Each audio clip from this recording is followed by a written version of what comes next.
Morning, morning. Good evening, good morning, depending on where you are. Hi, everybody. Hey, Joy. Hi, Julia. I see Della is here, but not visible at the moment. That's cool. I know Anat was here a minute ago. Oh, she's joining again. Let me let her in. Here we go. It's going to be a little loud in the background for hopefully just a few minutes.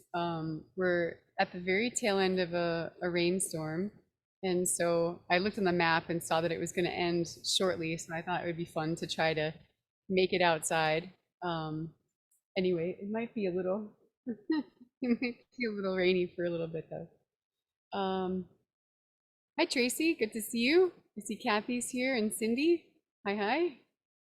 Awesome. And Julia. Hello, Julia. And Kathleen. Great. Hi, Crow. They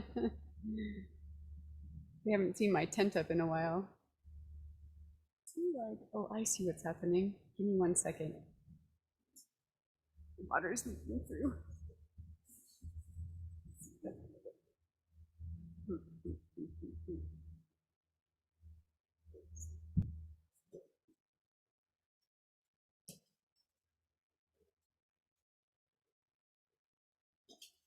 All right. That's gonna keep me dry or not. We'll see. Okay. I noticed that when I'm sitting in this spot, the picture is reversed on the screen. So I have this sign, coexist, and it had a possum, a squirrel, a raccoon, a cardinal, and an owl. It's like coexist with our native things, but it's reversed. So our pictures are switched around. Oh yeah, it looks straight to me, I think. Does it? Can you read it like straight out? Yeah, it's Oh, hard okay. to So I read, guess but I can read. it's Yeah. reversed. I guess it's just backwards to the person who's Seeing it. Yeah, the one who's seeing it it. Okay. is. Yeah. Yeah, exactly. Oh, Exactly. Awesome. right. Well, good. So it looks like there's one or two new faces, I think. Hi, Suzanne. Suzanne's here. Hello. I see Sherry. Hi, Sherry. I don't know if we've met before, Sherry. Is this your first time? Yeah, I just found out about this yesterday. Oh, fantastic. Yay. So glad to have you here. Anyone else new to the bird sit? To this bird sit in particular, not bird sit. Yes. Yes. Cheryl, I'm seeing P. Jordan. Oh, hi, Cheryl. Hi. You. Yeah, I thought you looked unfamiliar anyway. That's fantastic. I usually hide.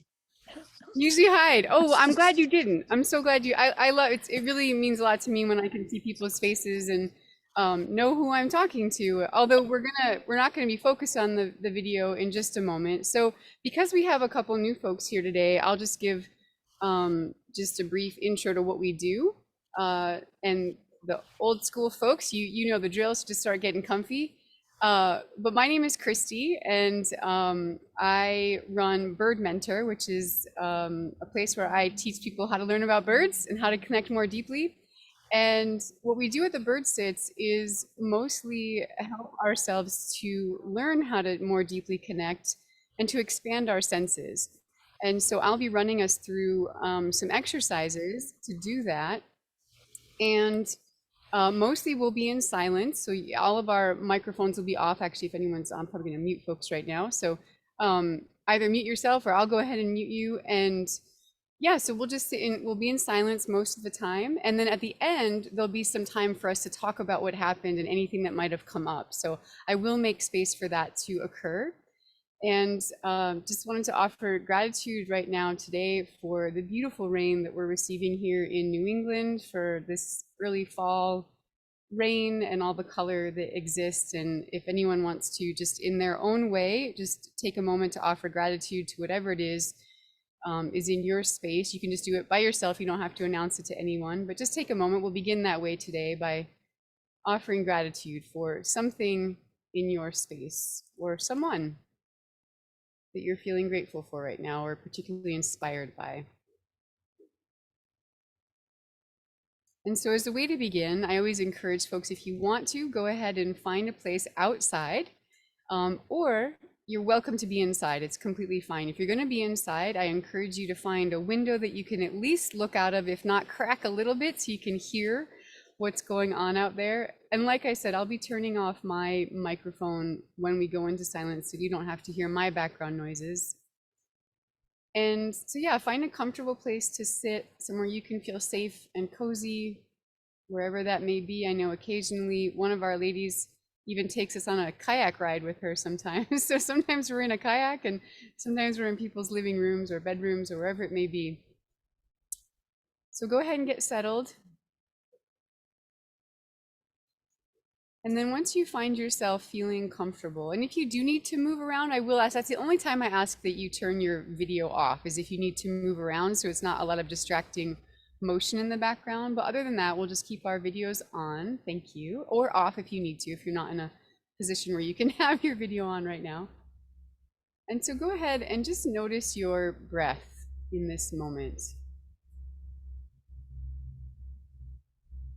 You don't have to try and do that without any judgment, like, oh no, I don't have a deep breath right now, or I'm not breathing slowly, I'm really rapid. Whatever it may be, just notice where you're at. It's just good to take stock kind of before and after, or at the end.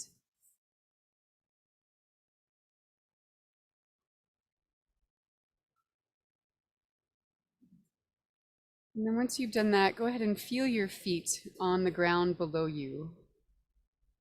And for some of you, the earth may be very far away, and others, you might have your feet right on the earth. So wherever the earth is, just see if you can connect with the earth in this moment, under the soles of your feet, however that may feel for you.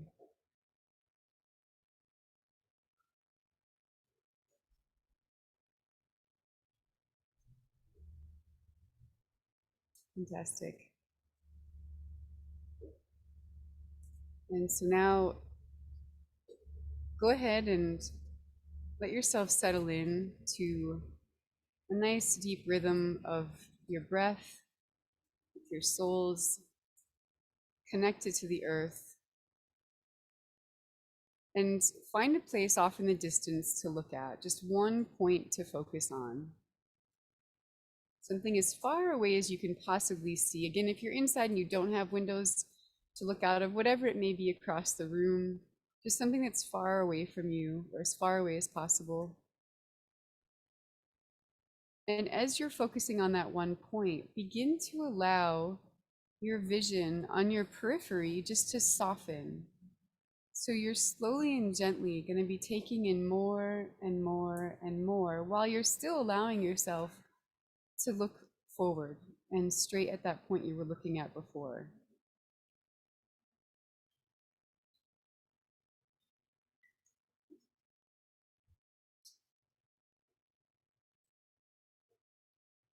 And as your vision softens, just notice what may happen to your body, inside, on outside. What happens as your vision softens?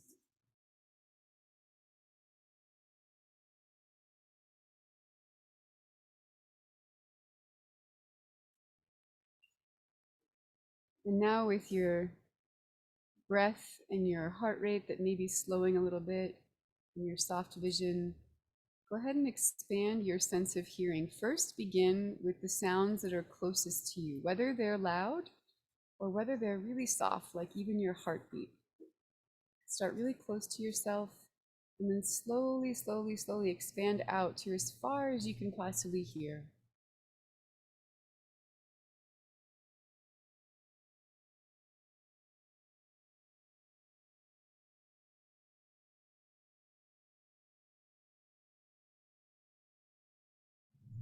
Notice all the layers and see where you might get stopped. See where your sense of sound kind of calls your attention, and then see if you can go even further beyond that.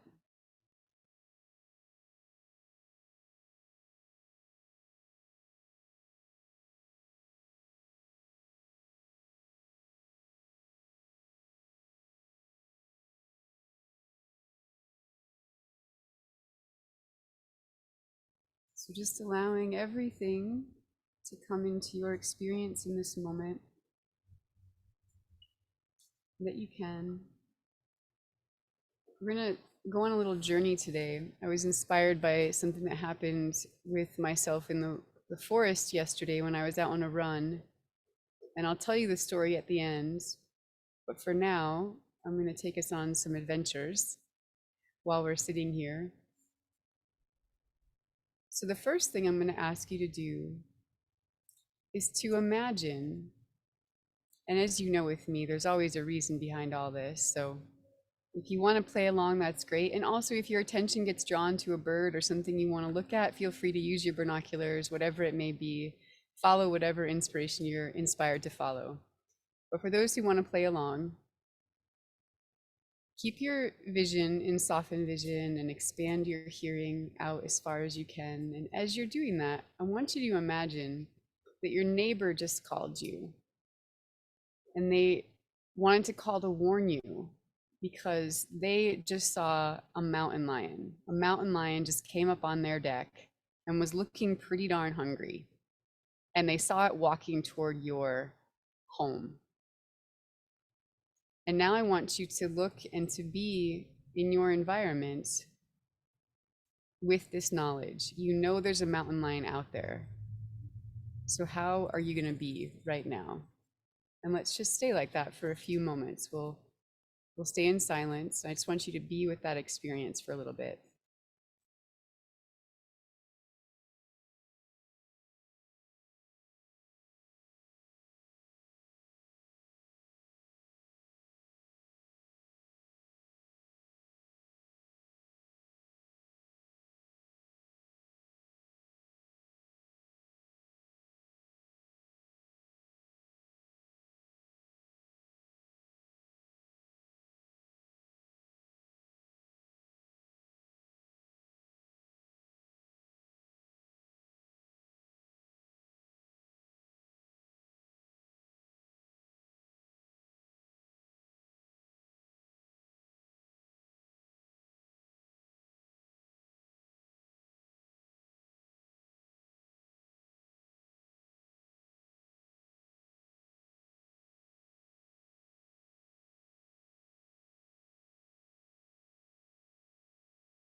Nice work.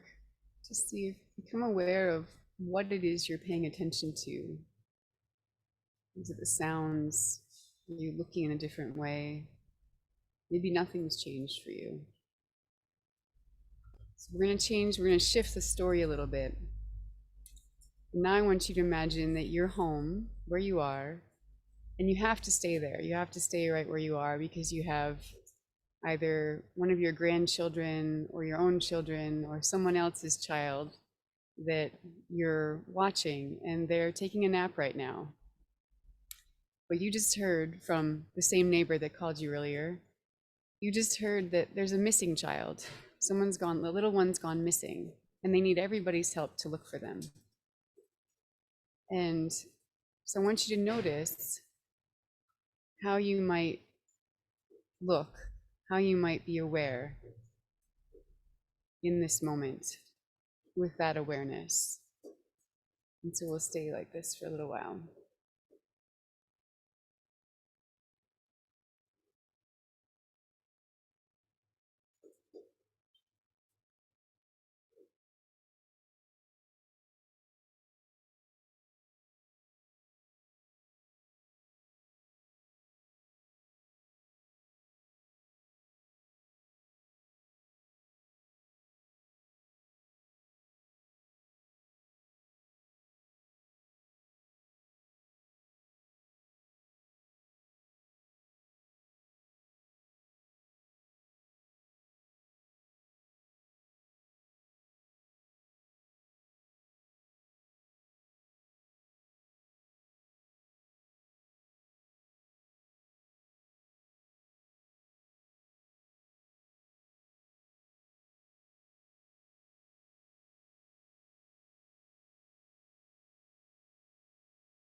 Okay, nice work.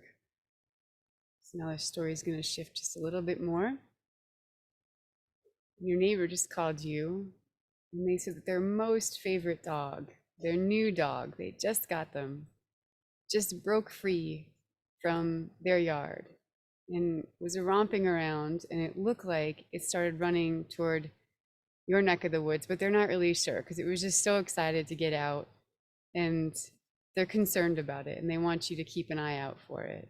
So let's shift to that awareness now. How would you listen or look?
All right, fantastic. Now here's another one for you.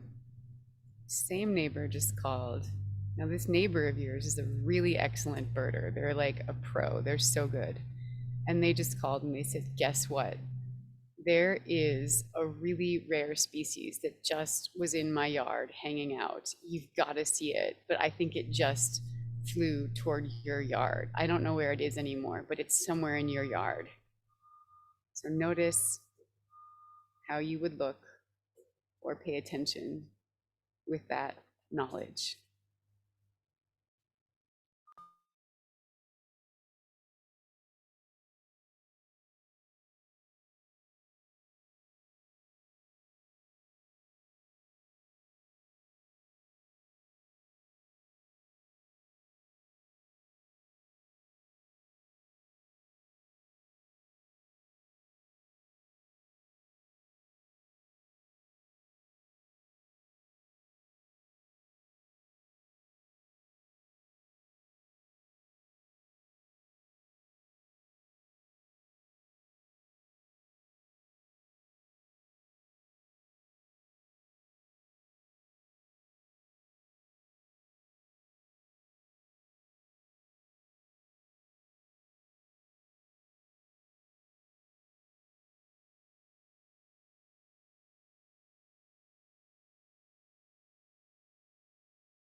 All right, and our final one. Your neighbor's husband just called. And now he's not quite as good as of a birder. And in fact, he's just beginning. He's just starting out as a birder. But he called you all excited. And he's like, I think I just saw a rare species. It's this bird and it has kind of a dark head and this red breast. And it's, I don't know, it's smaller than a crow, but bigger than a chickadee. And I think it just flew into your yard. I think you should look for it. And so now I want you to see how that would be for you.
Great. So just really gently start to bring yourself back to this moment. Certainly, if you're on something right now or having a great experience, you can continue to engage with whatever it is you're engaging with. Just offer gratitude to whatever may have shown up for you, whether it was a thought, an actual bird, maybe an animal, or just an awareness.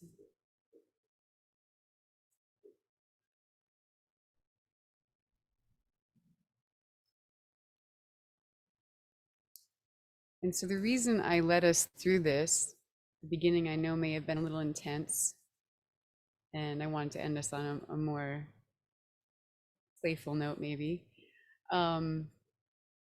was that yesterday I went for a run, and as you know, I always take my binoculars. So I was running with my binoculars and looking at birds and running, and I ended up on this. It was a really busy day here in Connecticut because the leaves were just perfect, and so everyone wanted to be in my town looking at the leaves.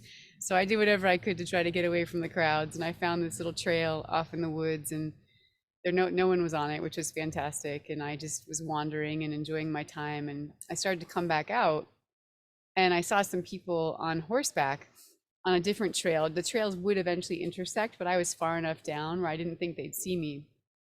And as the horses started walking, I thought this would be fun to see because I was sort of visible, but only a little bit. And I was like, I wonder if the horses will pick up on me. And as they started walking, I could see the horses. But what I noticed first was that the lead woman, the woman who was leading the couple other people behind her, she said, hiker on the left. And I was like, hiker on the left. I was like, I wonder where that person is. And I was like, oh, she's talking about me. Like she sees me. And that struck me because I was like, most people wouldn't see me. Most hikers, they're just, the majority of people walk with blinders on in the forest, you know, for better, for worse. And they wouldn't have noticed me. And so I was really surprised. And it got me thinking throughout that time. And what I realized, one, she could have been just higher up and had a different vantage point than I was aware of that maybe made me more exposed, but I don't think so because there was trees and leaves and stuff like that. But I think what was different was that she needed to keep those people and her horses safe. And so her level of awareness and what she was paying attention to was completely different than how most people walk in the forest. Right? So most people walk in the forest and they're just like, I'm just going for a walk with my buddy, you know, like, I don't care. I'm just out for a walk. And they're just thinking, I'm just out for a walk. They're not thinking, oh, there might be a predator around, unless of course they're in like Yellowstone or something like that, where they're like, oh, I really got to pay attention, you know? And so I got me thinking just about how normally I'm aware of, like, if you're ever on a walk with a hunter, hunters are also very aware. They pick up subtle motions before most people do. I spent some time, one of my neighbors was a hunter, and this is years ago, we were on the back of his snowmobile. And as we were flying down this trail in the back, he wanted to show us where these bobcat tracks had been seen. And so he took us out there and flying on the back of his snowmobile. And as we're on the back of his snowmobile flying, like, I don't know how fast, like 50, 60 miles an hour, whatever it was very fast. He was like, oh, there's a rat, you know, a snowshoe hare over there. And he's like, oh, look at the deer bedded down over there. And like, we're on the move and he's seeing all these things and pointing them out to us. I was like, wow, he's amazing, you know, and just how keyed in he is. And so I think I just wanted to bring that to our awareness today of the different ways of looking when we have to pay attention. So like with a hunter, let's just take a hunter, for instance, who wants to bring food home for his family, right? Or her family.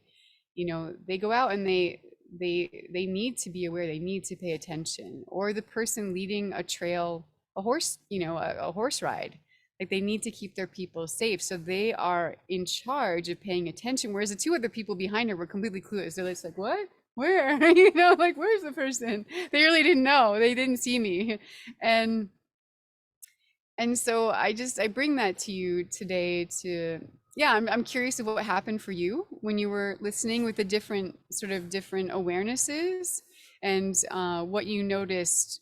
Which one stood out to you? Which, if there was anything that kind of made you pay attention more or in a different way, or if you looked at something like different parts of the forest or the land around you, So I'm just curious what other people experienced during this exercise. So it's a little bit different than what we usually do, but um, this is what came to me. So, and if you want to share, feel free. Anyone can share. If you want to share, just raise your hand. Go ahead and wave your hand, and I'll call on you. Um, yeah, go ahead, Julia. Hi. Well, when we started with the mountain lion, I'm thinking, okay, you're going to relate this to bird activity or something. What would the birds do? And I noticed that first I wanted to move my little table and chair so that I could dash for the door to go inside. And I wondered if birds do that too, if they sense or if they see something that might be uh, predatory for them. As a matter of fact, I had a Cooper's hawk sit up there. It came a little later, but uh, do they move to a vantage point where they can keep an eye on the predator and make a quick escape? So that was my thought. Awesome question. I'm not going to answer that, but I love that that came up for you. I think exercises like this are really fantastic for us to put ourselves in the, through in the bird's eyes, basically, because it really does start to bring those questions up and start to have us be aware of. And so, yeah, next time that Cooper's hawk shows up, just look at the little birds around you and see what they do and how they respond. I think that's awesome, Julia. I love that that happened for you. They're all too cold to come out. It's all the same. Oh!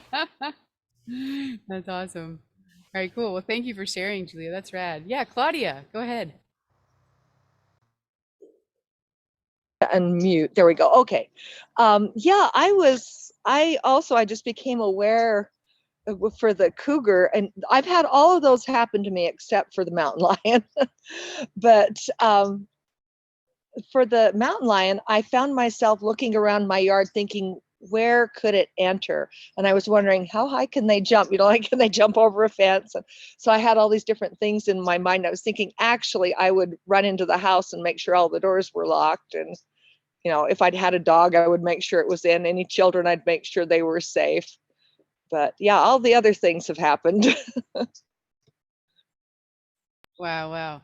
Yeah, so that's really good to think of, like, where would they enter, you know? So again, it's like training our awareness to pay attention to those kinds of things. Like, where would a mountain lion move, if it was moving through the forest or through your yard or whatever? Like, what would be the most common route they might choose, you know? Yeah.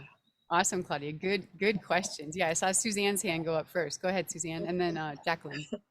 Hi. At first I thought your scenarios were a continuum, and when the child went missing, I thought that the child went missing after the mountain lion was sighted.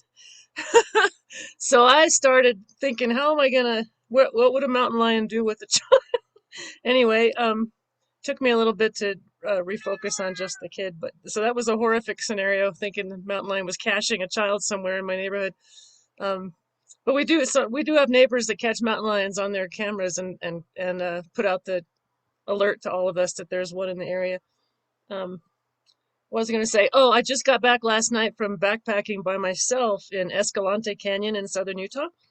Um, so yeah, kind of like you're always on the alert for um, predators. I had my two dogs with me, and there was one evening in camp just after dusk, a bird who I did not recognize the call, high up in the cottonwoods, alarmed, and it was a definitely an alarm call, oh, and I thought, what? I was right next to a little tiny stream, a water source, um, and then my dog, one of my dogs, her job is to be sentry all the time. She went out to the periphery of camp and started barking, and so there's something in those cattails and sedges. And was it a fox, was it a bobcat, was it a mountain lion, was it a bear? I don't know, but between the bird and the dog, obviously, something was there. So your scenario was kind of real for me. Yeah, for real. And that's what's wild is, in our modern life, most of us don't have to pay attention in the way that wild people do, or people hiking on their own, right? Yeah, yeah. It's a very different way of being aware. another reason why, well, actually, I'll share that after. I wanted to hear from, let's see, Jacqueline, did you want to share? So because I am by the river, American River here in Sacramento, my concern, of course, was anxiety for me, but also for the mountain lion, because when they do come in neighborhoods, the first thing people do is call the sheriff and then they get shot. So in my mind, I was thinking, okay, where would he or she, and how could I aim them to the river where they could be safer, because being in my neighborhood is not a safe place for a mountain lion. We do have coyotes always, and bobcats, but mountain lions are a little closer to the foothills, and they do, of course, explore. They do come down in neighborhoods, and more often than not, they go back and are safe, but sometimes they're not. Sometimes they get shot. Yeah, for sure. That's a really, I love that thought of you. I mean, obviously, I want you to stay safe and, Yeah. but that's a beautiful thought to think of, like, how can you keep the mountain lion safe? Yeah, yeah. Because yeah, that is a real thing that happens to them for sure. Yeah, thank you. Anyone else have an experience, or everyone's on the mountain lion topic, but was there anyone else who had something else happen for them, or their awareness shift or change with any of the other scenarios?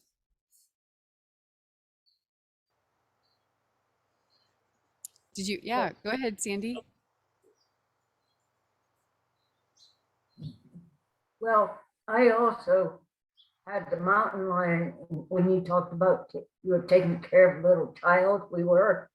Well, I was thinking I could put the child on my back, and then I thought, oh no, I wouldn't do that because a mountain lion attacks from the back. It would, that's really risking the child's life. I didn't want to leave the child in the house alone. I thought, would the car work? Well, that wouldn't be good. And then I thought, oh, should coordinate with the others, and there's probably, other people taking care of children. We could get a couple of the adults, however many we needed to, and then get all the children in one house.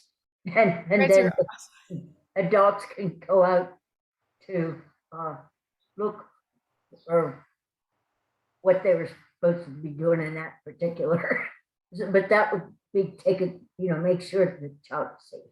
Yeah, I feel like if I ever do this again, the next time I do it, I'll make sure I take all responsibility off of everybody's shoulders. You all are so responsible. It's so sweet, and you're thoughtful of everything else. And yeah. Thank you, Sandy. That's really thoughtful of you. I love that. I love that. Well, one of the reasons that I wanted to share this with everybody was because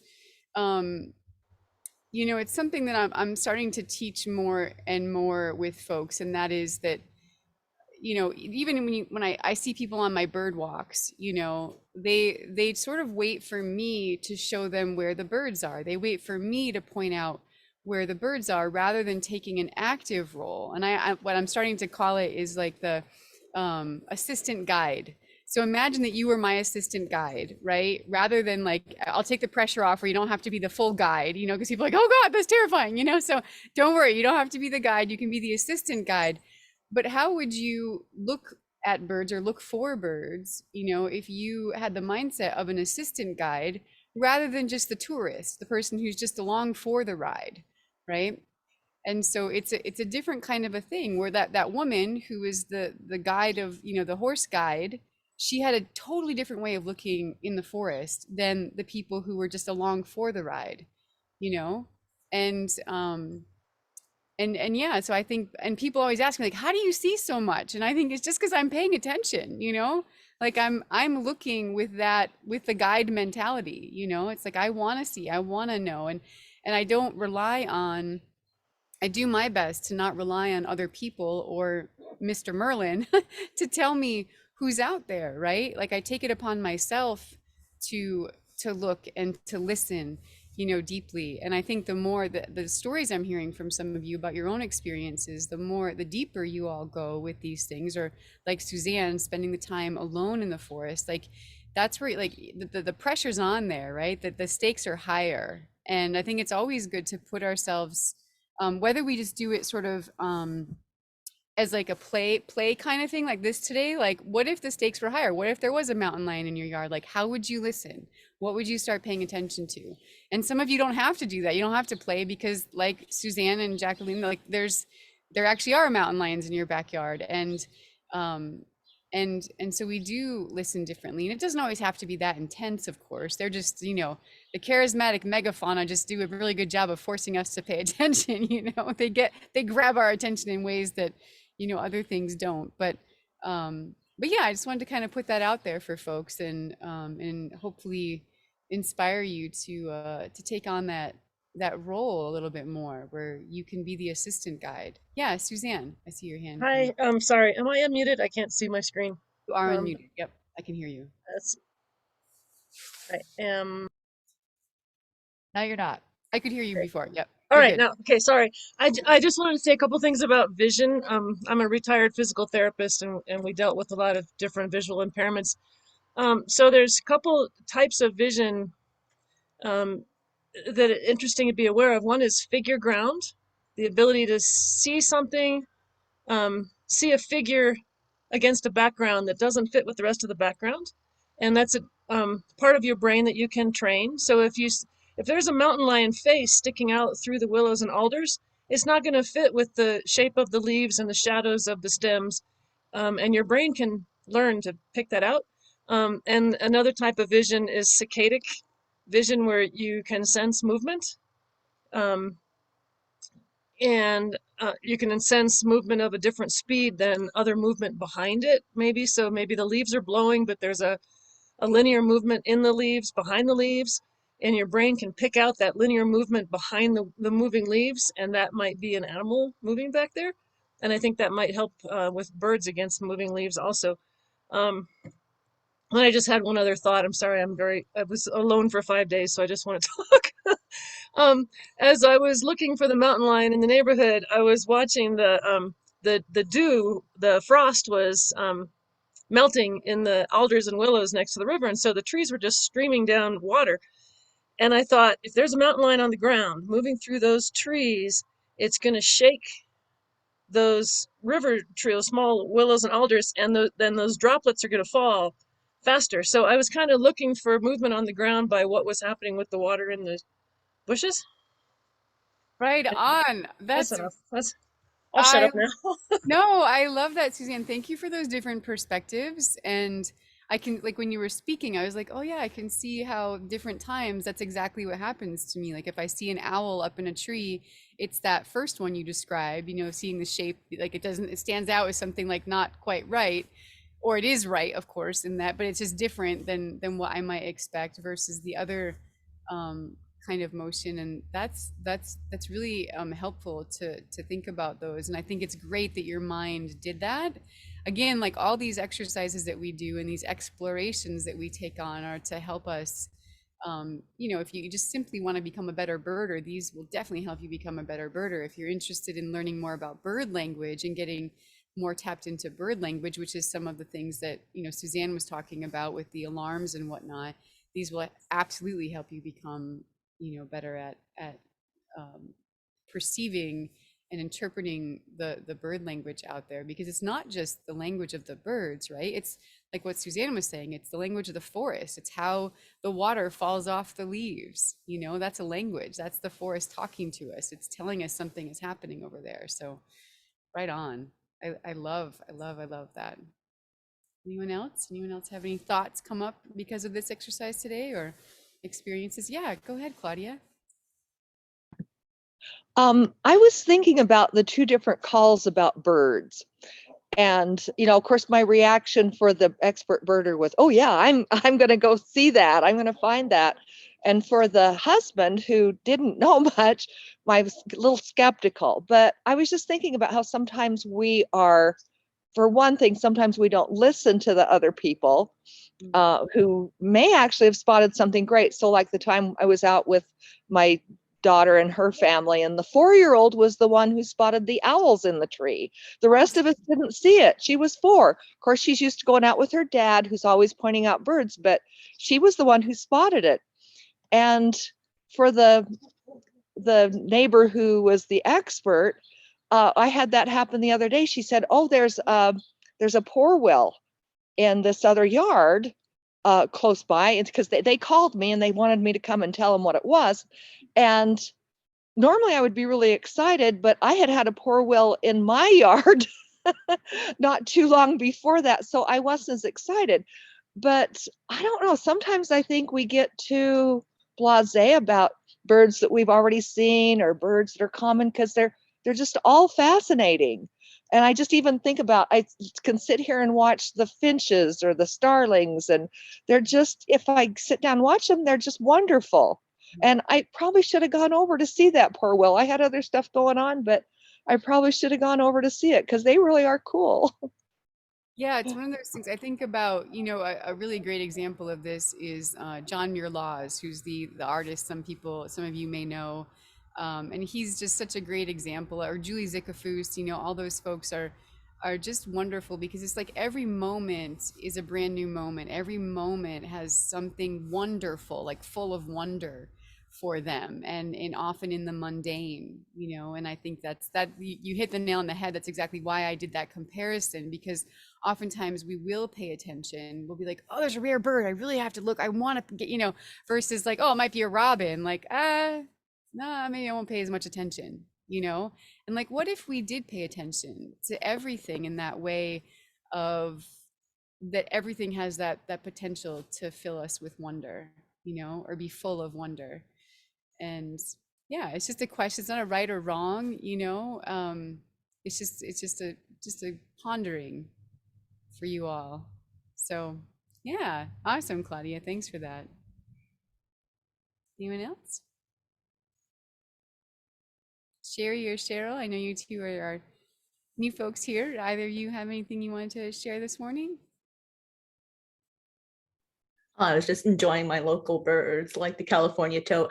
I'm in Oakland, California, so just kind of listening to the very local towhees, like they have their small territories. It's just like, oh, okay, I should get to know these birds that are always here, and my neighbors. So that was nice. Yeah, and I'm glad you said that, because that honestly is one of the best ways to become a better birder, is just to pick 1 or 2 birds and focus on them and really get to know them really, really well, because it just is exponential after that. And so it sounds like you've built a friendship, like a relationship with these towhees, or you're going to, and that's inspiring to me. I love that the towhees out there, they're awesome and they have a lot to say. Yeah. Thank you for sharing. That's rad. How about you, Cheryl? Anything you wanted to share at all? Are you good? Oh, I think I'm good. Okay. I just learned so much just listening to what everybody else's experiences were. I don't think I have anything additive. Awesome. Fantastic. Well, thank you. All right, everybody. Anyone else have anything else they want to say before we wrap for the day? Yeah, Della, go ahead. Sure. Okay, I'll share a story, a quick one.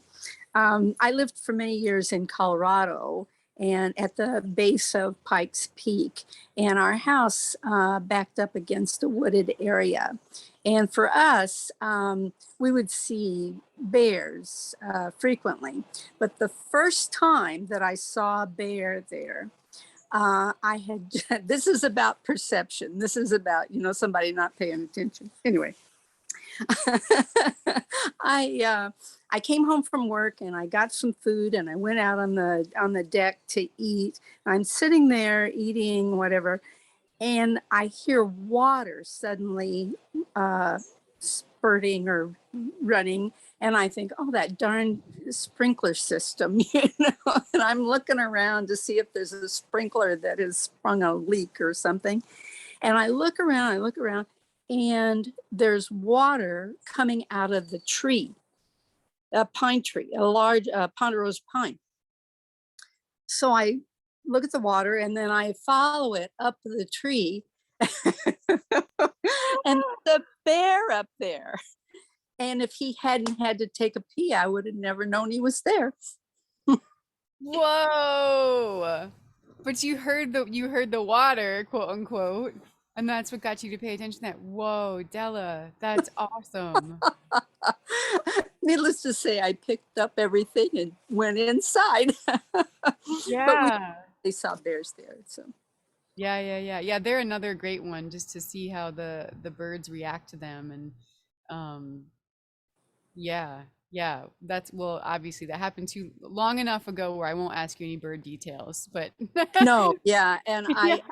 I wasn't paying a lot of attention to birds at that time. So it would have been, I wish I could go back and relive that.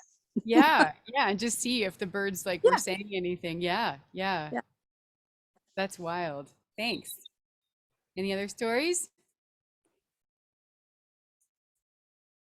All right. Well, thank you everyone for coming today. I'm so grateful that you all came. And yeah, and let me see this. Okay. Sorry, I just want to make sure I got all the messages out there.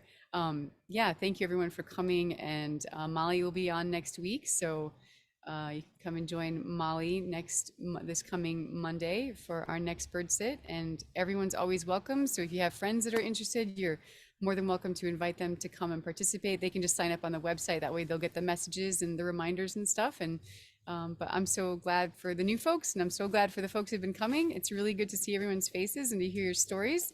Suzanne, I'm glad you had a great time out there in the woods and you're back here safe with all of us. And Anat, it's always great to see you over there all the way in Israel. And thanks everybody. We'll see you next time. Bye, Tracy. See ya. Bye, Julia. Bye, Sarah. See you. Bye, Claudia. Bye. Bye, Linda. Bye, Kathy.